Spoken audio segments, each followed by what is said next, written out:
Salut les amis, coucou les petits loups. Alors, dans cette vidéo conseil, je souhaiterais mettre en place un dialogue entre vous et moi, pour vous aider, tout simplement. Au départ, ma chaîne a été créée pour rester en contact avec les petits loups d'OVS. OVS, c'est l'acronyme de On va sortir. Et au fur et à mesure que le temps passe, eh bien, des gens qui me suivent sur ma chaîne Michel Studio 69. Alors, on va dire que mon parcours n'a pas trop d'importance finalement, mais je souhaitais quand même vous faire savoir que j'avais quand même bourlingué avant d'adopter l'ergonomie des boîtiers Nikon et surtout de la qualité des optiques Nikon et de leur colorimétrie.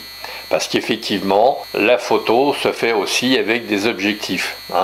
C'est ce qui donne un petit peu la tonalité des photos finales. À l'époque de l'argentique, il y avait de vraies différences entre les marques. J'adorais les Olympus, OM2 par exemple, et pourquoi ? Tout simplement parce qu'ils avaient sur leur rideau un damier qui permettait de reproduire la brillance des films. Donc on avait une mesure de la lumière en temps réel. Les EM4 et EM4 Titane ont suivi aussi le même processus et j'adorais ces boîtiers. L'EM4 et EM4 Titane, on avait même la possibilité de faire 8 mesures sélectives pour la future prise de vue et il y avait une moyenne qui avait été faite. Ça, c'était super sympa.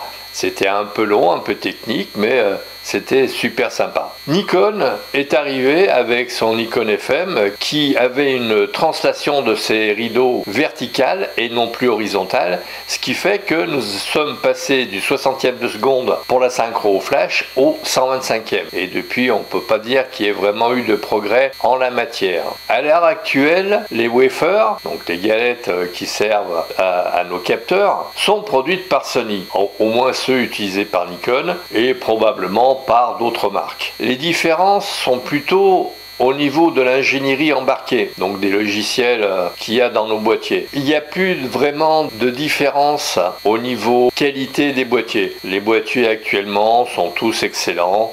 Même les boîtiers d'entrée de gamme sont vraiment excellents. Donc on peut acheter un petit peu entre guillemets ce que l'on veut. Il suffit simplement de bien détailler son cahier des charges. Moi, ce qui m'intéresse dans cette vidéo, c'est de vous faire progresser, de vous faire profiter de mon expérience qui est d'un peu plus d'un demi-siècle. Et oui, je sais, ça fait beaucoup.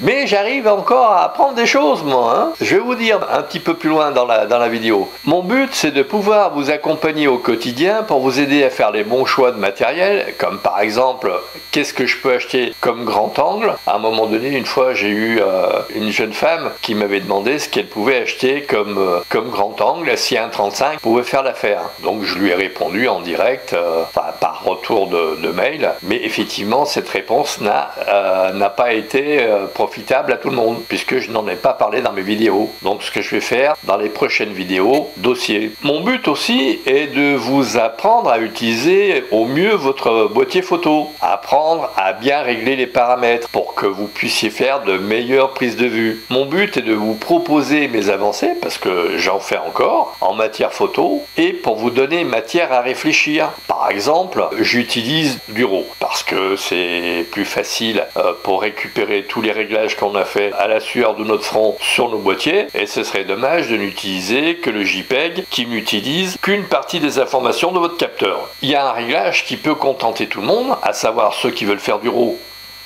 et ceux qui sont des inconditionnels du JPEG, c'est si vous avez la possibilité d'avoir deux cartes différentes, mais je pense qu'avec une carte, on peut avoir les deux quand même, c'est faire du RAW en 14 bits, ce serait génial, d'un côté, et avoir de petits JPEG d'un autre côté. Comme ça, vous pouvez envoyer directement vos JPEG issus de votre capteur instantanément, si je puis dire, mais vous avez quand même malgré tout votre sauvegarde en RAW. Alors l'intérêt de cette vidéo hebdomadaire, ce sera que nous puissions communiquer. Pour rester en contact avec mes amis OVS, c'est fait depuis le départ. J'avais 69 abonnés, maintenant j'en suis pratiquement à bientôt 4300. Donc être en contact avec mes amis d'OVS fut ma première motivation. Et donc au fil du temps, eh bien ceux qui me suivent actuellement sur Michel Studio 69. Alors c'est vrai que de temps en temps j'ai